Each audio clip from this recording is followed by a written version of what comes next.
Joining us now for more on the breaking news is Missouri Republican Senator Josh Hawley. He sits on the Senate Judiciary Committee. Could not have had a better guest today to talk about these things. First of all, there's two cases that the Supreme Court decided today. The first one was on Obamacare and upholding it 7-2. Little victory lap happening, especially from the White House. If we could pull up a tweet from the Chief of Staff to President Biden, Ron Klain, he says, "It's still a BFD." For anyone that doesn't know what that's referring to, Vice President Joe Biden whispered that into President Obama's ear when he signed the bill. So, Josh Hawley, the senator from Missouri, let's get your take on this.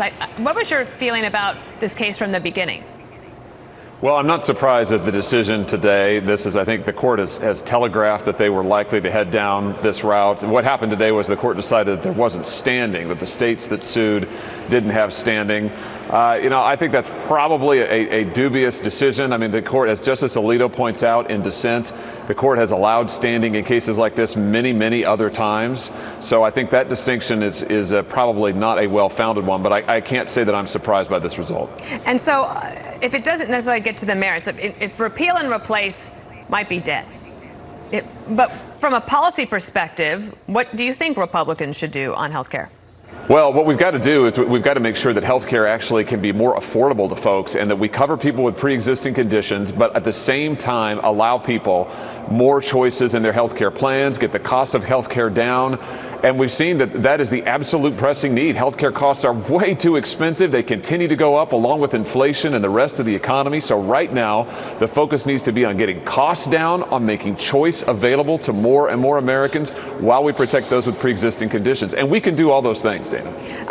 Let me ask you about the makeup of the court. So you were there, I remember, when Amy Coney Barrett was a nominee under President Trump to serve on the Supreme Court. And the Democrats really said that she was going to be the one that would basically end coverage of pre-existing conditions for people. Jonathan Turley, constitutional law professor, was just on our air saying he thought that was unfair then. And if you look at this, she voted to uphold Obamacare.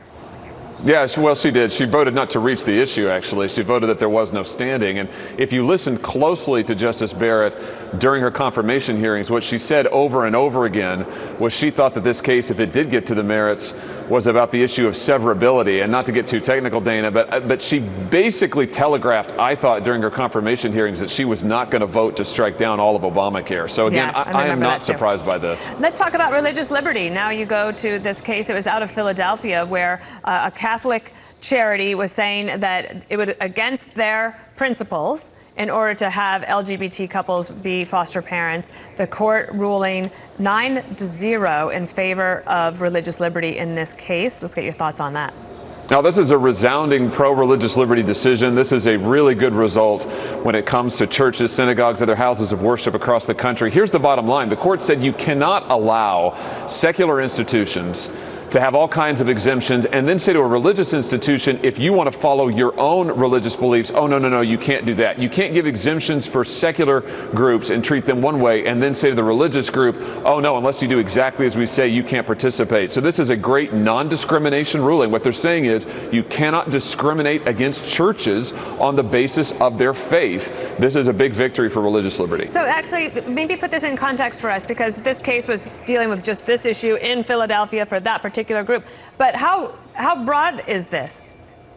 Well, I think the principle is really broad. The principle is no discrimination, no religious discrimination. And the court is saying that they're going to look really, really closely anytime a government entity like a city says that, oh, well, a church is going to be treated differently. A church is going to be disfavored because of its religious beliefs. And here, Catholic Charities, they said, no, you can't discriminate against them basically because they're Catholic. I mean, you can't do that. You've got to treat them the same as everybody else. It's a good result.